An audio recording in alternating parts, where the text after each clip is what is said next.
ধর্ষণ নিয়ে আমি আগে একটা ভিডিও করেছি। তো সেখানে আমি বলেছিলাম যে পরের ভিডিওতে আমি ধর্ষণের একটা সমাধান আছে কি না, কোনো রাস্তা আছে কি না, সেটার উপরে একটা ভিডিও বানাবো। তো এই ছোট্ট একটা ভিডিও কিন্তু খুব কাজে লাগবে ভিডিওটা, কেন ধর্ষণ একটা বড় সমস্যা। একটা নারীর শ্লীলতাহানি এই যে হচ্ছে, প্রতিদিন এরকম ঘটনা কোথাও না কোথাও তো ঘটছে, প্রতি মুহূর্তে ঘটছে। সবগুলো তো নিউজে আসে না। এখন এই সমস্যাটা সমাধান করবে কে? আমি আগের ভিডিওতে বলেছিলাম যে ভগবান, মানে যে আমাদের সৃষ্টিকর্তা, যে আমরা মানুষ যেটা ভেবে ভেবে থাকি, সেরকম কোনো সৃষ্টিকর্তা উপরে কোনো বসে নেই যে সেই সমস্যাটাকে সমাধান করবে। সৃষ্টিকর্তার যেখানে অস্তিত্ব নেই, সেখানে সেই সমস্যাটার সমাধানটা করবে কি করে? তার কাছে তো সেই পাওয়ার নেই। কারণ আমি আগের ভিডিওতে তো এটা ভালোভাবে বলেছিলাম যে তার কাছে যদি পাওয়ার থাকতো তাহলে সে সেটাকে বন্ধ করতে পারতো, কিন্তু বন্ধ করতে পারে না। কারণ কি, তার সেই ক্ষমতা নেই, সে অস্তিত্বহীন। এখন তাহলে এই সমস্যাটার কি কোনো সমাধান হবে না? এটার কি কোনো রাস্তা নেই? মেয়েদের সুরক্ষার কি কোনো রাস্তা নেই? এটাই ভাববে কার? সৃষ্টিকর্তা এটা তো ভাববে না, সৃষ্টিকর্তা নেই। তাহলে ভাবতে হবে মানুষকেই। কেননা আমরা সচেতন মানুষ, আমাদের মধ্যে চেতনা শক্তি আছে, আমাদের মধ্যে যুক্তিশীলতা আছে, ঠিক আছে, আমাদের বিবেক, বিচার, বুদ্ধি এগুলো করার ক্ষমতা আছে। তাহলে এটা আমাদেরকেই ভাবতে হবে। আমরা না ভাবলে এই সমস্যার সমাধান বের করা সম্ভব না। তো আমি একটা সমাধান বলছি, যে সমাধানটা একটা ভালো পথ। সেটা হলো কি, বিপাশনা ধ্যান। বিপাশনা ধ্যান, এই যে বিপাশনা ধ্যান পদ্ধতি, এটা কি? আমি পদ্ধতিটা শিখেছি সোদপুরে, ওখানে শেখায় একটা মনসংযমের পথ। এখন অনেকে বলবে এ তো করে কি হবে? হ্যাঁ, এটা করে কি হবে, এটাই হচ্ছে বিষয়। এটা একটা এমন পথ যেটা কি হচ্ছে, মনকে সংযত করে, মনকে কন্ট্রোল করে। অর্থাৎ মনের মধ্যে যে অশুভ জিনিসগুলো চলতে থাকে আমাদের মধ্যে, সেইগুলোকে কন্ট্রোল করে। এখন একটা নারীর ধর্ষণ হয়, সেটা কিসের জন্য? সেটা তো একটা পুরুষের কারণেই হয়। একটা পুরুষের মনের মধ্যে কামনা বাসনা আসে, তখন সেই কামনা বাসনা পূরণ করার ইচ্ছার জন্য সে নানান রকম উপায় খোঁজে, ঠিক আছে। তো যদি যদি সবাইকে ধ্যান করানো যায়,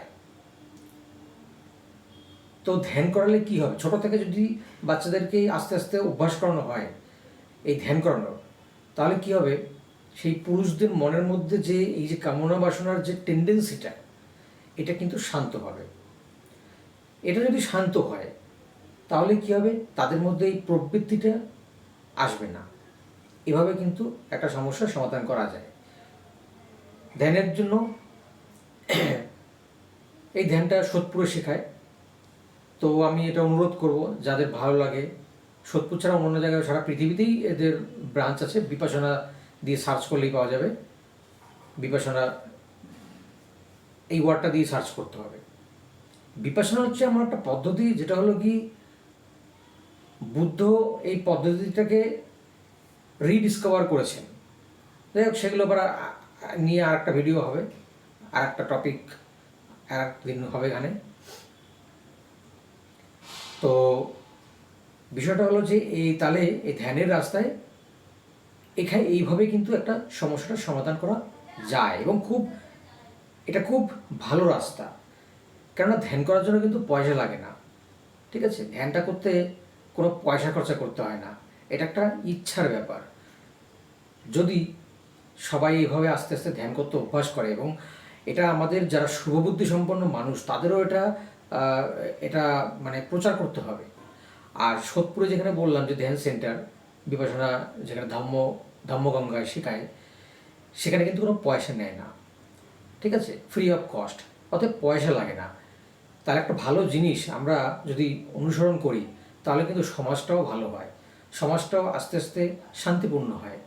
কেননা দেখুন, আমি ভিডিওটা বানাচ্ছি কারণ আমারও তো কন্যা সন্তান আছে, আমাকে তো ভাবতে হবে সমাজটা যদি উচ্ছৃঙ্খল থাকে তাহলে তো আমার কন্যা সন্তানটাও অসুবিধায় পড়বে। এটা তো আপনাদেরকেও বুঝতে হবে, ঠিক আছে, আপনাদের যাদের কন্যা সন্তান আছে বা বোন আছে তাদেরকেও ভাবতে হবে, এটা চিন্তা করতে হবে যে সমাজটা কীভাবে শান্তিতে নিয়ে যাওয়া যায়। ঠিক আছে, আমার মা বলতো যে দূরে একটু আগুন জ্বললে সেই আগুনের যে তাপটা আমার গায়েও আসবে।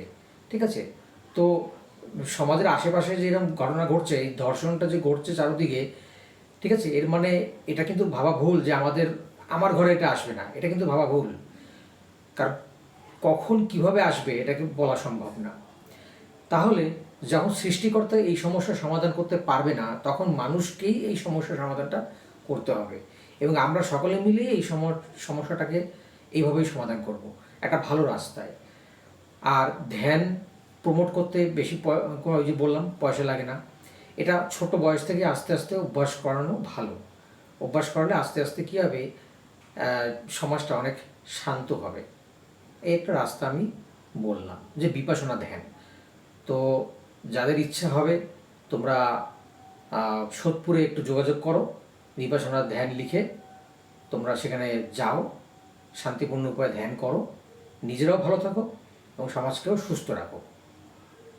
এখানে আরেকটা জিনিস বলি, সমস্যাটা তো পুরুষের থেকেই আসে, তাই পুরুষের ধ্যান করাটা বেশি গুরুত্ব দিচ্ছি। ধ্যান নারীরাও করবে, নারীরাও ধ্যান করা প্রয়োজন। ধ্যান শুধু পুরুষ করলেই যে এইভাবে, আমি শুধু বলছি যে ধর্ষণটা যাতে আটকায় সেই জন্য পুরুষকে বেশি জোর দিচ্ছি যে তাদের এটা বেশি করে করা দরকার, যাতে তাদের মনের মধ্যে সেই মানে যে বুদ্ধ কি বলেছিল যে কারণে যাও, বুদ্ধ তো দুঃখের বলেছিল কারণ আছে, কারণটাকে খুঁজে বের করতে বলেছিল। তেমনি ধর্ষণের কারণটা কি, ধর্ষণের কারণটা তো পুরুষের কামনা বাসনা আসছে, এটা তো একটা মানে প্রাকৃতিক নিয়ম। এটা তো আর পুরুষ চাইলেই ইচ্ছা করে তো আর মানে কন্ট্রোল করতে পারে না। এটা পুরুষকে ধ্যানের মাধ্যমে কন্ট্রোল করতে হবে, তারপরে বিবেক বিচার বুদ্ধির মাধ্যমে কন্ট্রোল করতে হবে। যাই হোক, সেগুলো অনেক বিষয়ে অনেক রকম আলোচনা, এত গভীরে যাব না, ভিডিও এত লেন্দি করব না, ছোট্টখাটোর মধ্যেই আলোচনা করলাম যে পুরুষের ধ্যান শেখানো দরকার, ধ্যান শেখালে তাদের মনটা শান্ত হবে। ঠিক আছে, এই পর্যন্তই থাকলো ভিডিওটা।